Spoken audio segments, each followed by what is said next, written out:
Hi, this is Charlie Mato-Toyela with another video of Native American flute making. This one's kind of a seasonal type video, I guess you could call it. Not that this is really a specific season, but I've got two Christmas trees here that were originally live at one time until some vendor decided to cut them, and then later on we decided to get one and get the other one as a gift. In either case, we have these two Christmas trees. One is from more recent times, as you see, and one is from last year. This guy here has been cured out with all my stack of wood for a year now, and of course we want to see what the wood's going to look like inside. I have a feeling there's going to be some unique patterns and designs and bug holes, whereas this guy back here is fresh and probably doesn't have anything like that. Might be a little shrinkage to deal with on this one. This one here, of course, has its own challenges, but we're going to make flutes out of each one of them, and that way you can see what you can do with a Christmas tree when you're finished with it. So the first thing I'm going to do is start clipping off some of these limbs, and when we get this guy trimmed up the way I want it, I'll show you where we're going to go from there. Okay, we have two really great pieces of wood, and did I give my introduction today? I don't remember. Hi, this is Charlie Mato-Toyela from bluebearflutes.com. Anyway, so what we've got here is one very fresh tree and one very seasoned tree, both of which I'm intending on making flutes of.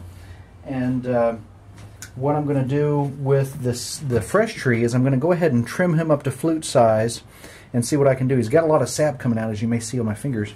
And then the top piece up here, I'm going to show you something, a little bit different technique maybe, that we can use for flute making. So let me go ahead and trim this stuff up, and then we'll kind of see what it looks like from there. But like I said, I wanted you to see what the actual tree looks like before we get started. Keep in mind that most flutes that we make are made out of woods that are sustainable, and of course that are definitely grown for what we use them for wood. And I always feel like making a flute out of something that could turn into a house or a fence or a deck or something of this nature, making a flute out of it makes it just a little bit more special. So anyway, let's trim this guy up and see where we can go from there.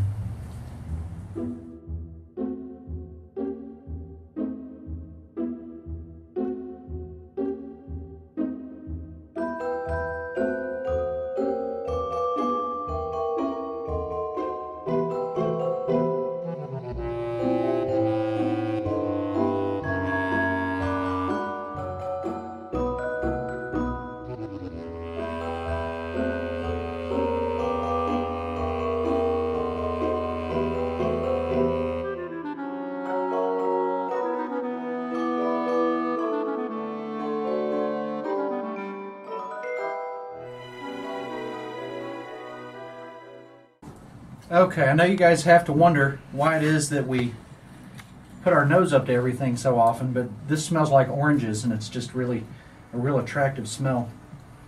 Now, of course, there is a little bit of a dilemma with working on fresh wood. It's very sticky, and it's a mess.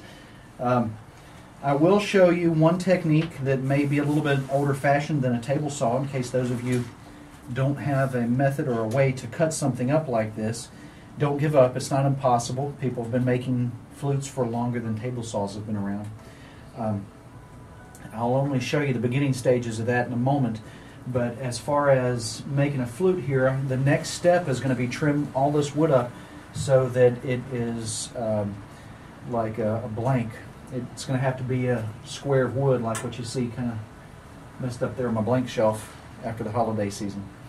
But anyway, we're going to go ahead and trim all this as well as the little bit more seasoned piece up. It's going to make a little smaller flute because it's a smaller piece of wood. Whereas this here, if you've seen me sizing it up, I'm thinking about making around a G out of it. But it should be a very good piece of wood for making a flute.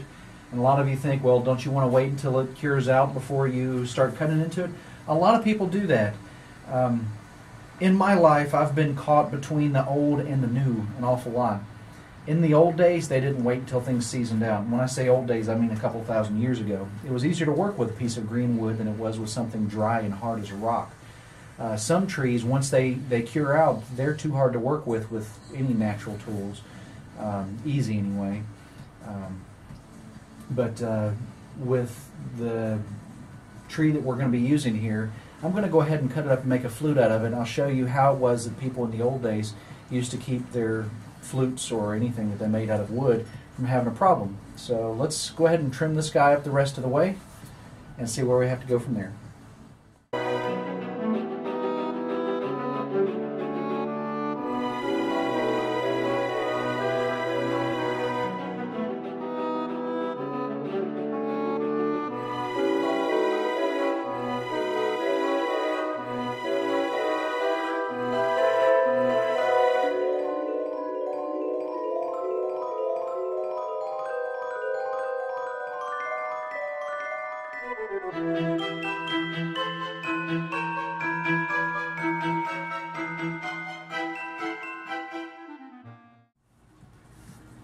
So as it turns out, it's a lot of work making a flute from a fresh green piece of wood. Whereas, like I say, doing things in the old days, they would use something that's a little fresher for a lot of reasons. It's a lot more malleable. It's something that we can shape. Now, I haven't slabbed this up into a piece that can be routed and what have you yet. Let me grab my machete real quick. Don't know why I'm always setting things out of my reach. But anyway, back in the old days, they would have used something green because it's easier to split. Now, one thing I want to be very clear about, this one's a little tough, is that by no means am I suggesting that any of you go out and get a tree and cut it on a table saw. That's just incredibly crazy, insane, dangerous. Believe me, I mean, I've showed you guys my fingers up close, right? Anyway, there are other ways to do things, however. As always,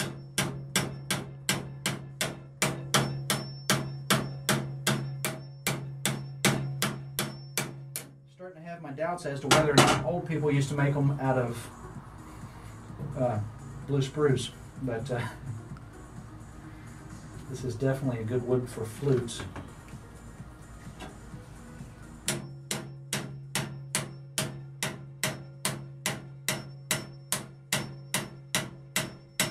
I know a lot of you are probably wishing I had a stone knife blade or something in here and a rock to whack it with for an absolute comparison. But there are definitely ways to do this. Now, my first flute that I made was made out of a piece of red cedar. It wasn't a fresh piece of red cedar, but red cedar, and of course, a little secret for you guys wanting to know about why so many flutes have been made out of cedar. Cedar has a tendency to split and chop off and go in different directions. Let me do this right here, and then I'll show you. A little easier from the top.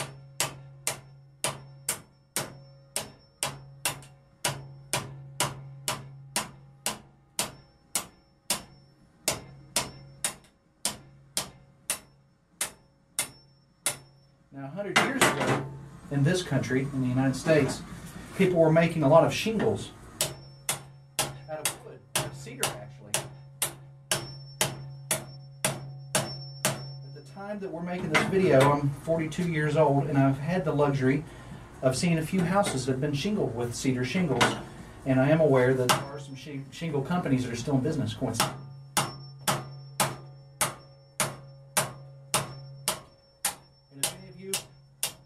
About living off in the woods without electricity or tools or any of that kind of thing, you can make shingles by hand.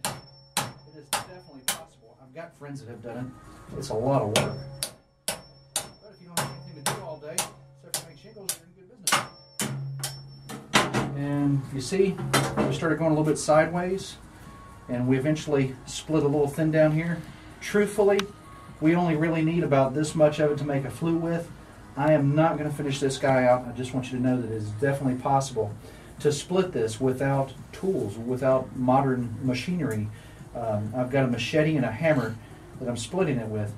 If this were a pine tree and a sapling pine, because of their growing rate and how they do, this is a reason a lot of pines were used in the original flutes. Once you get it split, which is sometimes pretty easy, you can actually peel it with your hands.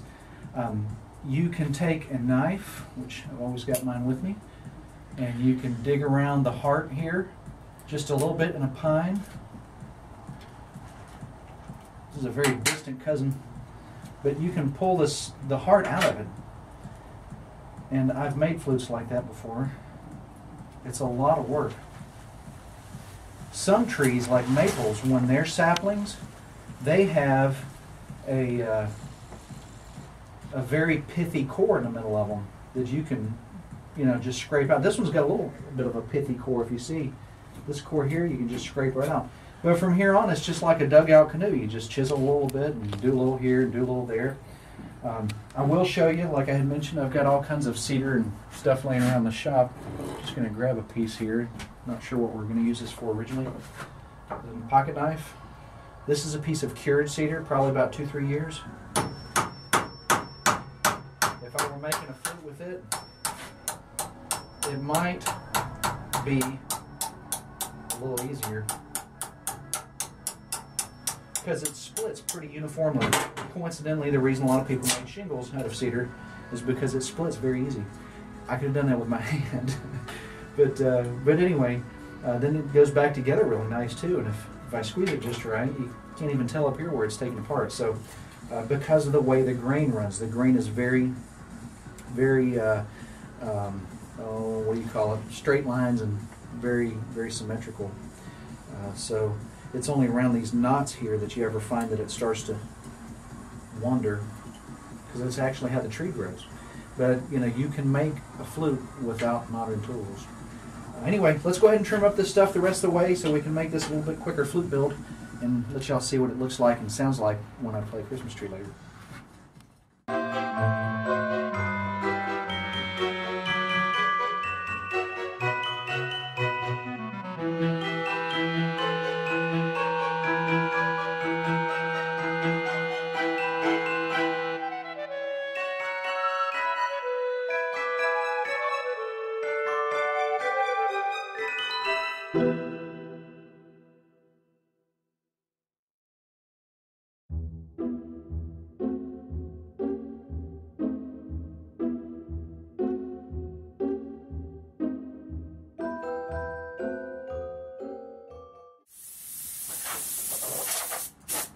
Any of you too that are seasoned woodworkers or even beginners, if you see me reach around a table saw while it's running, let me tell you, that's a major no-no. If I had insurance, they'd be really mad. A little joke. Anyway, so we've got these guys trimmed up into some nice, neat little chords. I think one of them I'm really excited about is this guy right here. I'm thinking about making a smaller flute out of it, something really kind of neat and unique. This one, not sure if I'm really happy with it yet, mostly because it's got that little bit of a bow in it.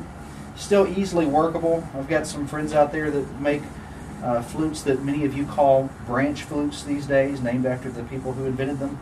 Some of them good friends.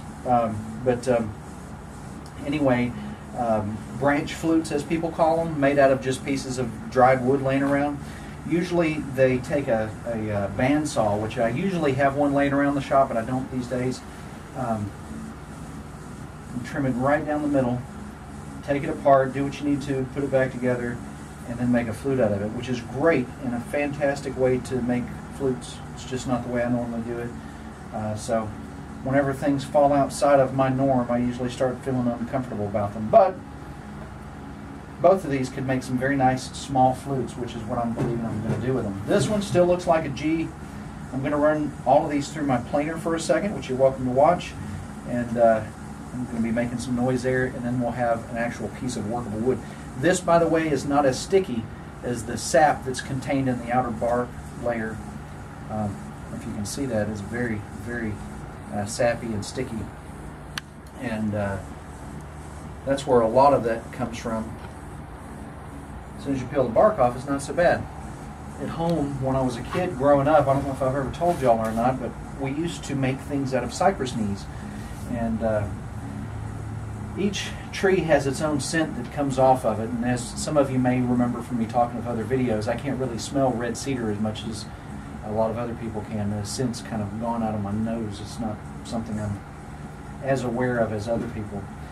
But things like this that have a really citrusy smell to it, or cypress trees or cypress knees, are something I'm really attracted to the way they smell. And I don't know if the smell of those are ever going to go out of my nose. We used to boil them, and we would boil cypress knees in this huge vat, and we would fish them out and peel the bark off the outside of them. And then there's a smell that comes from that only a handful of you probably know what it smells like if you go fishing all the time somewhere out in the swamps, preferably the southeast of the United States. You could really smell that cypress smell. It's kind of a mossy, musky. A lot of people may not be as pleased with it as I am, but let's make some noise here.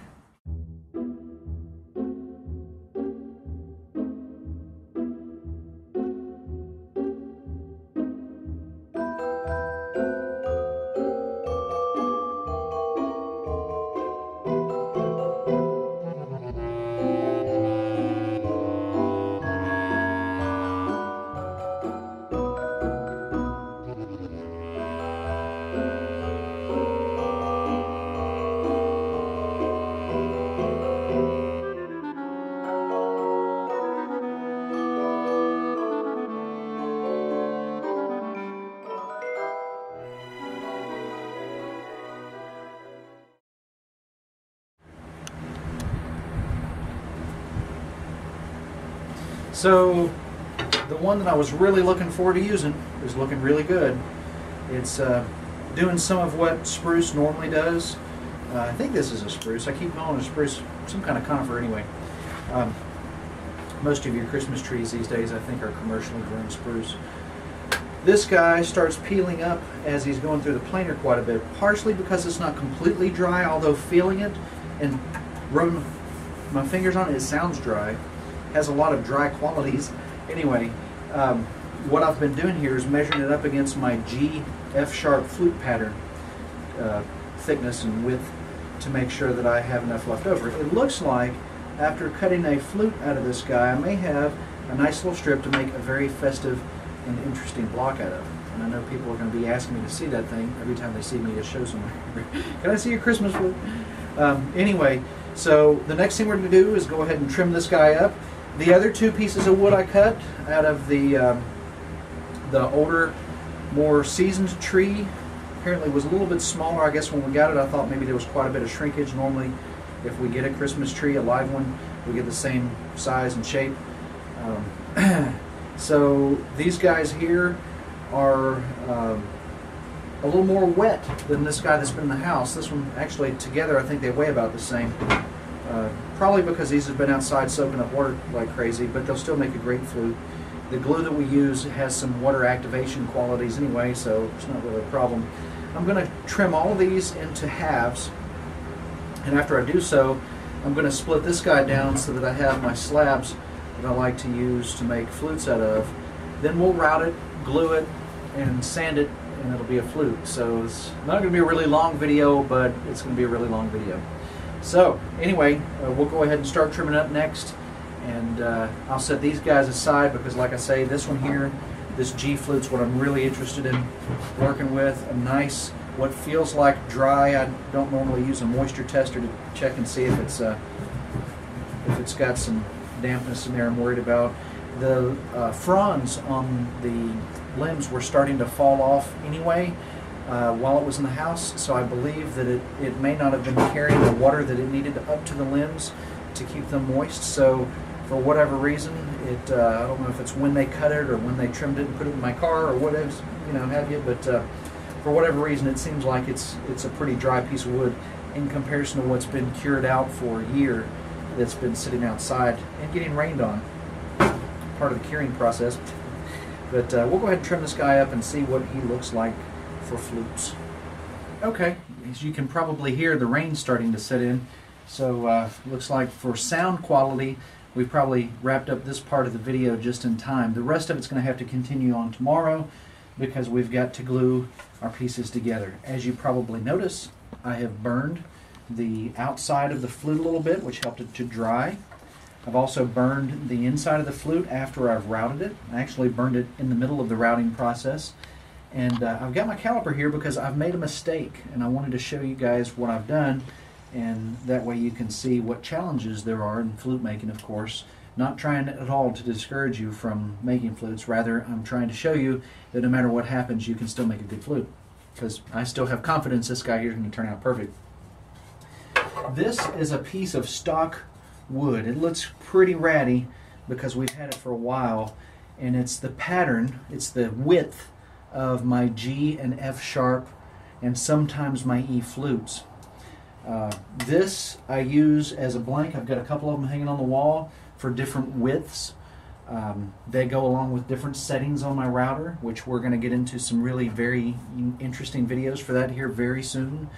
But this pattern is what I usually use to make the width adjustment on my table saw so that I can lop out Western cedar flutes or AG flutes, excuse me, red cedar flutes, pine flutes, whatever I make my flute out of. This is what I use for my width guide to cut them out on the table saw before I start routing them. The width of this guy here is about 33 millimeters. That's about how wide this guy is. Okay, and when I put it in the table saw, it brings it out to be almost perfectly 34 millimeters when I use it as my adjustment on my guide there. When I trimmed this guy out, I was very careful to make it a little larger just in case it had some shrinkage. And when I did, I made it 35 millimeters. So I actually made it a little bit too big. Didn't follow all of my processes that I would normally follow in order to make a G or F sharp flute.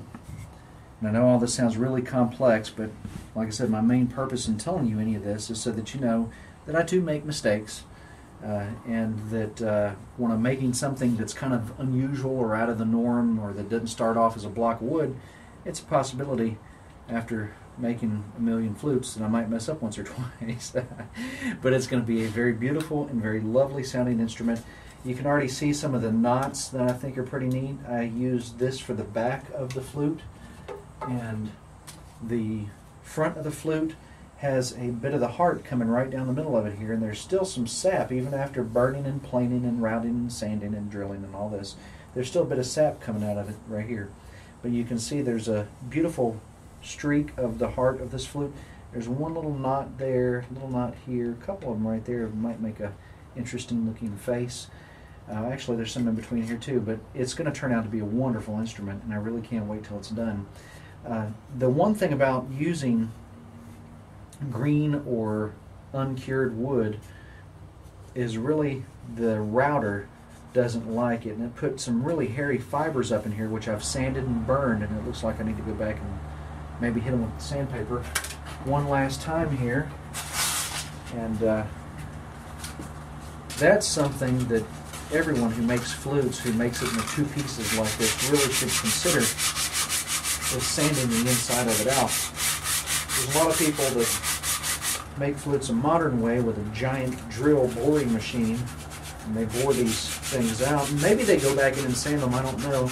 I know that I have a sander that I run up inside of there sometimes too, but this old-fashioned, tried and true method of splitting wood in half and doing your stuff to it on the inside and put it back together, this method of flute making has its benefits. It allows me to make it very beautiful and smooth and all that before we even put it back together, which has always been my argument for why I like to split my flutes in half.